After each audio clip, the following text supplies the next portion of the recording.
Amerika'nın kırsallarında yerliler ile Amerikalıların birlikte yaşadıkları pek çok kasaba mevcut. Onlardan birisi de Utah'ta bulunan Uintah Basin bölgesi. Kasabada yaşayan Sherman ailesi dostları ile birlikte güzel bir akşam yemeği yedikten sonra ataları Navajo halkından olan arkadaşları ateşin etrafında toplanmış komşularına geçmişin kadim ve korkutucu bir efsanesinden bahsederler. Ye Naldoshi denilen gizemli ve tehlikeli bir varlığın hikayesi. Gece ilerlemiş, insanlar ateşin yanında hikayenin karanlığında kaybolmuşlar ve ürpermişlerdir. Yerliler bu canlıların istedikleri kişinin simasına bürünüp avlarını tuzağa çekerek korkunç şekilde öldürdüklerinden bahsederler ve hikaye ateş sönene kadar devam eder.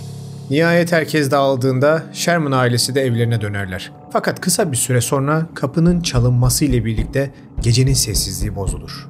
Kapıyı açan Terry Sherman'ın karşısında biraz önce ona korkunç hikayeyi anlatan arkadaşı Tassie vardır. Tassie ona acilen ahırın arkasına gelmesini söyler. Davranışları ise son derece gariptir. Terry evden dışarı adımını atmak üzereyken eşi Gwen, Terry'ye seslenerek telefonun ona olduğunu söyler.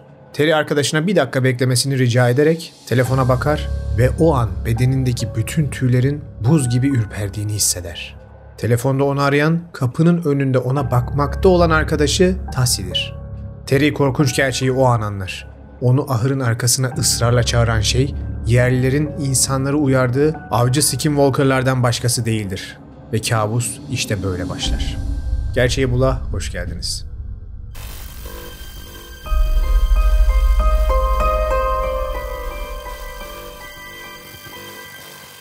Sherman ailesi Skinwalker çiftliğine ilk yerleştiğinde yaptıkları en büyük hata tüm yatırımlarını tek bir alana kanalize etmekti. Tabi doğaüstü canlıların, uzaylıların, metafizik olayların başlarına geleceğini bilmiyorlardı. Ama nihayetinde tüm yatırımları yok olup gitti. İşte bu yüzden birikimlerinizi çeşitlendirmek ve güvenli yerlerde yatırım yapmak çok önemli. Bu yatırımları yaparken güvenli altyapıya sahip devlet tarafından onaylanmış platformlarla çalışmanız daha da önemli. İşte bu sebepten kripto dünyasına ilk adım atmak istiyorsanız Bitlo sizinle. Kullanıcılarına hızlı, kolay ve güvenilir kripto alım satım hizmeti sunan Bitlo, 7/24 canlı desteğiyle, ödüllü müşteri deneyimiyle, gelişmiş teknolojik ürünleri hızlı ve seçkin listeleme ayrıcalığıyla 270'ten fazla kripto marketi size güvenli sunuyor. Ayrıca tüm Bitlo üyelerine S-Sport Plus'ta bir aylık ücretsiz abonelik hediye. Tek yapmanız gereken Bitlo'ya üye değilseniz 3 adımda kolayca Bitlo'ya üye olmak. Üyelik işlemlerinizi tamamladıysanız ya da zaten üyeyseniz kampanyalar sekmesinden size özel kodunuzu alarak S-Sport Plus'ta sınırsız spor keyfini yaşamaya başlayabilirsiniz. Açıklamadaki linkten gerçeği bul koduyla Bitlo'ya üye olarak kripto yatırımlarınıza başlamayı unutmayın. Detaylar Bitlo uygulamasında. Siz de yatırımlarınızı devletin onayladığı güvenli platformlarda genişletmek istiyorsanız Bitlo her daim sizinle. Bitlo, senin Bitlo. Skinwalker çiftliği. Bu ismi duyunca tüyleriniz diken diken oldu mu? Olmalı. Çünkü bugün anlatacağım hikaye UFO'lardan dev kurtlara, görünmez varlıklardan zaman anomalilerine kadar pek çok olağanüstü olayın yaşandığı iddia edilen bir yerden gelecek. Bu çiftlik onlarca yıldır araştırmacıların, bilim insanlarının ve meraklıların ilgisini çekiyor. Peki ama nasıl başladı bu olaylar? Neden bu çiftlik bu kadar ünlendi? Ve en önemlisi bu iddiaların ne kadarı gerçek? Gelin bu soruların cevaplarını birlikte arayalım. Skinwalker çiftliği bir tarafı orman, bir tarafı küçük bir tepeyle korunmuş 480 dönümlük kocaman bir alan. Buraya Skinwalker çiftliği denmesinin ise sebebi aslında yaşanan olaylardan çok daha öncesine Amerika'nın kadim ve sırlarla dolu geçmişine dayanmakta. Bölgenin ilk yerleri olan Utah ve Navajo'ların kültüründe sakınılması gereken bir canlı olarak karşımıza Ye Naldoshi'ler çıkar. Bunlar çeşitli hayvan ya da insan şekline girebilen son derece karanlık avcılardır. Şimdi gözünüzde canavarlar canlanmış olabilir ama hikayeleri aslında öyle değil. Ye Naldoshi'ler aslında son derece büyük günahlar işlemiş karanlık büyücülerdir. Bu tehlikeli sanatın tüm sırlarına vakıf olmak ve bütün benliklerini bu güce adamak isteyen bu kişilerin ailelerinden bir yakınlarını öldürerek bu lanete sahip oldukları ve sonrasında da bir Skinwalker'a dönüşerek karanlık güçlere hizmet ettiklerine inanılırmış. İşte olayların yaşandığı büyük arazide bu ırkın mensuplarının sıklıkla üzerinden geçtiği ya da belirli köşesinde yaşadıkları bir alan. Navajo'lar bölgeyi lanetli ilan ettiklerinden dolayı yüzlerce sene boyunca buraya kimse ayak basmamış. Avrupa'dan gelen ilk göçmenler bile bu lanete bulaşmamak için bu tekinsiz yerden uzak durmuşlar. Ta ki 19. yüzyılda birileri bu kuralı çiğneyip o lanetli topraklara yerleşene kadar. Çiftliğin ilk sahiplerinin isimleri bilinmiyor. Tek bilinen evlerini bir gün aniden terk ettikleri ve bir daha geri dönmedikleri. Tabi eğer en başta gitmeyi başarabildilerse. Arazinin kaderine terk edilmesinin üzerinden seneler geçer. Ve 1994 senesinde bir hayvan yetiştiricisi olan Terry Sherman ve eşi Gwen Sherman hem çiftçilik yapmak hem de çocuklarını bu topraklarda yetiştirmek için çiftliği satın alırlar. Bilmedikleri şey ise huzur içinde yaşamaya geldikleri bu diyarın aslında onlara cehennemi yaşatacağı gerçeğiydi.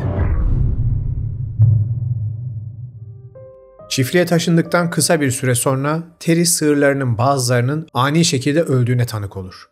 Normalde hayvancılıkta bu tarz küçük kayıpların yaşanması normal. Ama bu ölümlerin anormal olan bazı durumları vardı. Ölen hayvanlarını inceleyen Terry, sığırların bazı organlarının eksik olduğunu ve bedenlerindeki kanın tamamen çekildiğini fark eder. Üstelik etrafta ne bir boğuşma izi ne başka bir ayak izi, hiçbir şey yoktur. Takip eden günlerde ölümler gitgide artmaya başlar ve gariplikler de aynı şekilde çoğalır. Kimi hayvanların üzerinde gayet keskin ve nizami şekilde kesitler ve geometrik şekilde yapılmış kesitler vardır. Sığırların hemen hemen hepsi spesifik olarak dilleri ve cinsel organları bedenlerinden alınmış ve daha ölümlerin üzerinden bir gece geçmesine rağmen bedenleri sanki günlerdir açıktaymış gibi bozulmaya başlamıştır. Fakat bunlar Sherman ailesinin yaşayacağı kabusun daha başlangıcıydı. Sherman'lar çiftlikte kalmaya dayanabildikleri 18 ay boyunca tarlalarının üzerinde sabit duran, kimi zaman renkli, kimi zaman sabit renkte ışıklar saçan cisimler gördüklerini ve bazen bu ışıkların evlerinden bile daha büyük bir nesneden geldiğini söylemişlerdir. Öyle ki bu ışıkları saçan nesnenin bir akşam bütün çiftliği futbol stadyumu gibi aydınlattığı ve akabinde de sabahında bazı hayvanları yine ölü bulduklarından bahsederler. İlginçlikler ve esrarengiz olaylar bunlarla da bitmez. Bir akşam Gwen bulaşıkları yıkarken mutfak penceresinden dışarı bakar ve tarlalarına doğru neredeyse 3 metrelik bir köpeğin girdiğini ve sonrasında tarlanın kenarından 2 ayak üzerinde yürüyen bir varlığın çıktığını anlatmıştır. Bunların yanında çift sık sık kayıp zaman denilen bir fenomenden muzdarip olduklarından da bahsederler. Evlerinde otururken bir anda kendilerini aradan saatler geçmiş şekilde yataklarında yatarken bulduklarından ya da verandada otururken bir anda saatler sonra tarlanın ucunda olduklarını ve bu geçen saatlere dair hiçbir şeyi hatırlamadıklarını söylemişlerdir.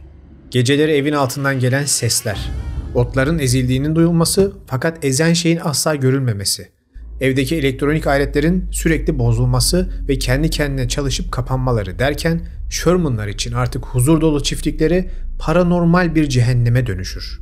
Fakat bardağı taşıran son olay ise 1996 senesinde yaşanır. Terry bir akşam hayvanların bulunduğu ahırdan bir buzağının haykırışları ile yatağından fırlar ve hemen tüfeğini alarak araziye koşar. Korktuğu başına gelmiştir. Gölgelerin arasından iri bir hayvanın silüetine benzeyen bir şey ağzında yavrulardan birisiyle tarlaya dalıp çitlere doğru koşmaktadır. Silahı ile birlikte olay yerine koşan Terry, devasa bir kurdun buzağı çiftliğin tellerinden çıkarmaya çalıştığını görür. Lakin buzağı tellere sıkıştığı için kurt onu kaçırmakta zorlanıyordur. Olaya hemen müdahale eden Terry önce havaya ateş açar. Fakat fayda etmez. Daha sonra onun anlatımı ile bu kurda 4 el daha ateş eder ve devasa kurt hayvanı bırakır. Fakat durum korkutucu bir hal almaya başlamıştır. Çünkü kurt kendisine 4 el ateş edilmesine rağmen olduğu yerde durup delici gözler ile Terry'e bakmaya devam eder. Terry ateşe devam etse bile kurt yerinden oynamaz bile. Sanki kurşunlar ona etki etmiyor gibidir. Terry hayvandan bazı küçük tüylü parçaların yere düştüğünü görür. Lakin kurt hiçbir şey olmamış gibi oradan uzaklaşır ve ormana doğru gider. Terry yaklaşık 1 kilometre boyunca kurdu takip edip izini sürse de bir yerden sonra ayak izleri aniden yok olur ve takip sona erer. Terry hayvandan düşen parçaların çürümüş et gibi koktuğunu ve gözüktüğünü anlatmıştır. Ve işte bu olay ile birlikte Sherman ailesi bu tekinsiz bölgeden arkalarına bile bakmadan çekip giderler. Peki hikaye bitti mi? Hayır, aslında daha yeni başlıyor. Neredeyse 2 sene boyunca yaşanan bu sıra dışı olayları tabii ki Sherman çifti hem güvenlik güçleriyle hem de komşularıyla paylaşmışlardı. Ve yerel haberlerde de sık sık bu ilginç durum kendine yer etmeye başlamıştı. Üstelik sadece Sherman ailesi de değil. Onların bölgeye taşınmasından önce de çeşitli kişiler gökyüzünde sık sık uçan ışıklar gördüklerini, cerrahi hassasiyetle ölmüş ve organları alınmış hayvanları bulduklarını ve geceleri garip sesler duyduklarını yıllar içerisinde defalarca rapor etmişlerdir. Sherman'ların yaşadıkları ise artık olayın ülke çapında iyice popüler hale gelmesine sebep olmuştu. Tüm bu yaşananlar ise Sherman'ların araziye satışa çıkarıp gitmesinden sonra gizemli konulara saplantılı olan milyarder iş adamı Robert Thomas Bigelow'un ilgisini çeker ve Sherman'lardan çiftliği satın alarak Skinwalker efsanesinin tüm dünyaya yayılmasına neden olan olaylar zincirini başlatır. 1944 doğumlu Robert Bigelow aslında son derece başarılı bir iş adamıdır. Fakat küçük yaşlardan beri her daim gizemli konulara, özellikle de UFO ve hayaletlere karşı bitmez bir merakı olmuştur. Bu sebepten iş hayatında kazandığı büyük servetini ülke çapındaki UFO araştırmacıları ve paranormal olayları inceleyen ekipleriyle paylaşmış ve pek çok gizemli bölgede bilimsel araştırmalar yapılmasını sağlamıştır. Robert Skinwalker çiftliğini alır almaz hızlıca NITS olarak anılacak olan yani Ulusal Keşif Birimi Enstitüsü'nü kurar ve bölgeye araştırmacıları tabiri caizse yığar. Robert Bigelow ilginç bir karakter. Büyük miktardaki parasal gücünü çocukluk heveslerini yaşayarak, araştırarak harcayan ve bunun için de elinden geldiğince bilimsel imkanları sonuna kadar kullanan birisi. Nitekim Skinwalker çiftliğini alıp araştırma enstitüsünü kurmasından hemen sonra bölgeye son teknoloji ekipmanları getirmeye ve arazinin dört bir yanını sensörler, kameralar ve ekipler ile doldurmaya başlar.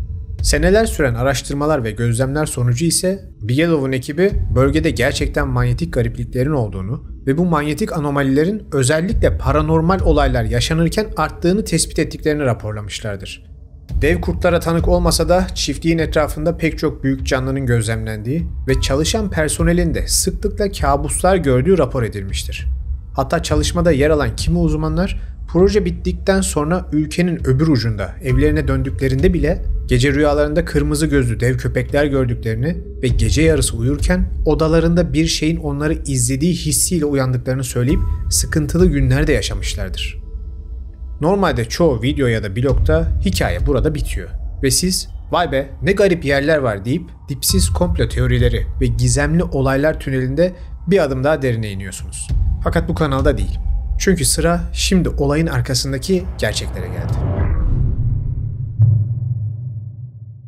Skinwalker çiftliği hakkında YouTube'da sayısız video var. Piyasada sayısız kitap ve makale var. Ve hepsi de size hikayenin UFO'lar, paranormal olaylar, gizemli hayvanlar ve Navajo yerlerine ait lanetlerinden bahsedip güzel zaman geçirmenizi sağlıyorlar.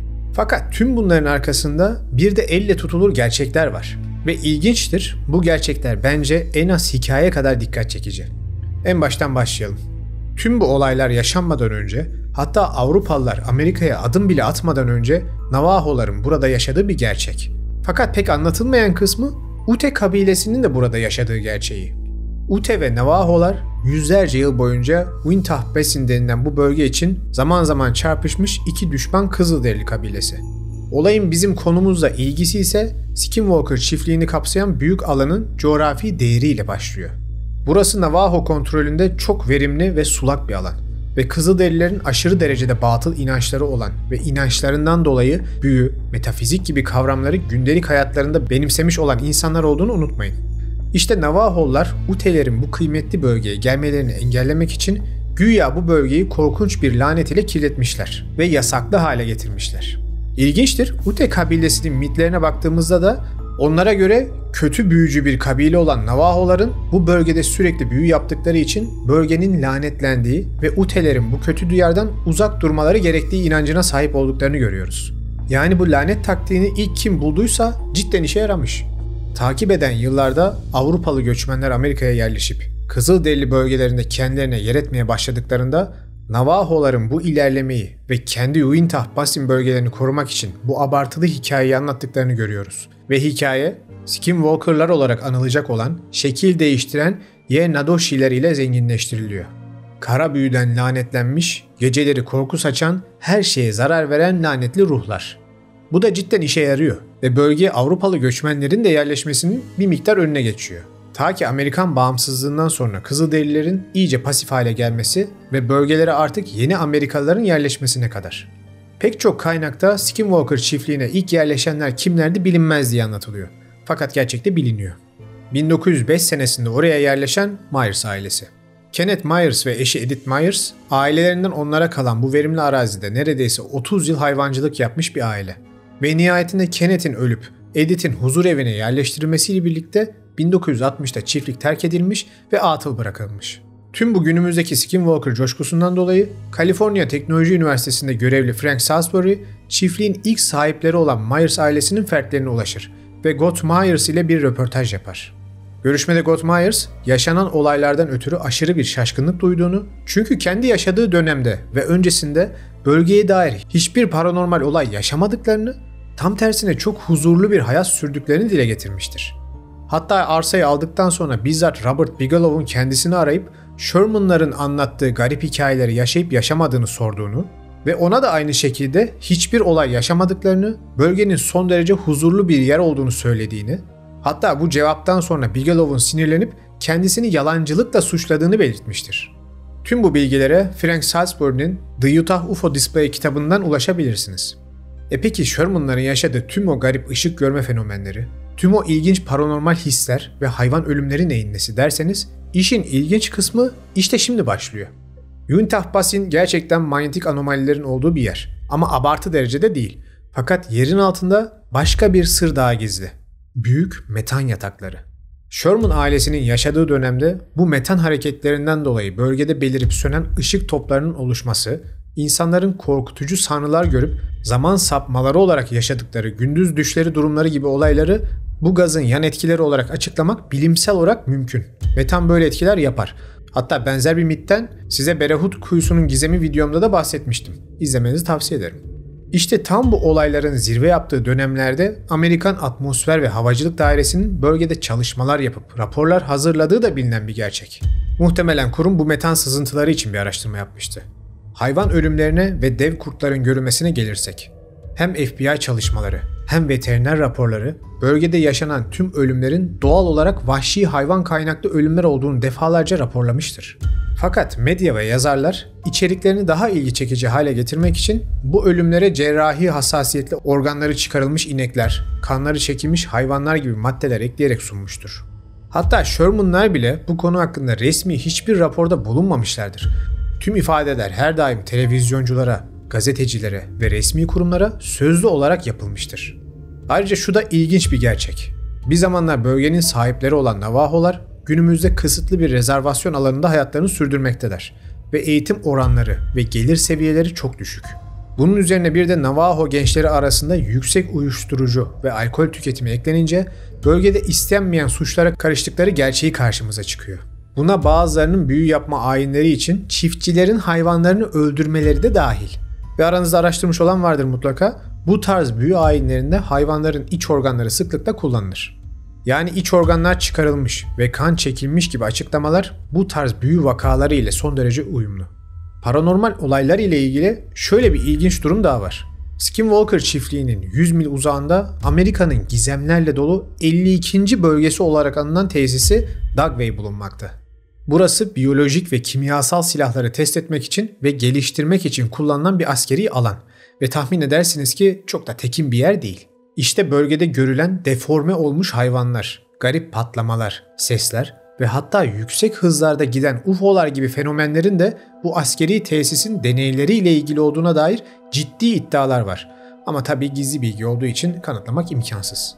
Ama işin arkasında Amerika'nın gizli bir biyolojik tesisi olunca insan düşünmeden de edemiyor. Bitti mi? Tabii ki hayır. Alanı satın alan milyoner araştırmacı Robert Bigelow'u hatırlayın. Kendisi 1996 ve 99 arasında alanda çalışmalar yapmış ama bulduğunu iddia ettiği hiçbir görüntüyü ya da bilimsel veriyi resmi olarak kurumlarla paylaşmamıştır. Açıklamalar her daim izlenen alandaki aletlerin paranormal olaylar olurken arıza yapması ya da ekip o alandan gider gitmez olması şeklinde sunulmuştur. Nitekim daha sonra Bigelow da kendi açıklamalarında da dediği gibi arsayı almalarından sonraki 2 senede olayların neredeyse tamamen bitmesinden dolayı araştırmalarını sonlandırmış ve arsayı bir emlak firmasına satmıştır. Hatta o firmanın ve arsanın yeni sahibi de History Channel ile anlaşıp şu an televizyonda izlediğiniz Skinwalker çiftliği belgeselini hayata geçirip para kırmaktadır. Burada anlattığım temel hikayeler ise onlarca kitapta, belgeselde ve televizyon programında sürekli olarak modifiye edilip yeni şeyler eklenip kanıtlar sunulmadan insanlara servis edilmeye devam ediyor. Ve bu yüzden Skinwalker çiftliği olayı artık iyice çorba olmuş durumda. Benzer konularda size hep diyorum ya, Bazen aslında olayların arkasında yatan gerçekler son derece basit olsa da zaman içerisinde insanlar onu dallandırıp budaklandırırlar. Bizde bile bazı arsaların değerini düşürmek için söylenen "orada yatır var" laflarını hatırlayın. İşte benzerini Navajo'lar Ute'lere yapmışlar ve olay buralara gelmiş. Tabii ki işin içinde metan sızıntısı ve gizli biyolojik askeri tesisler girince renk biraz değişiyor.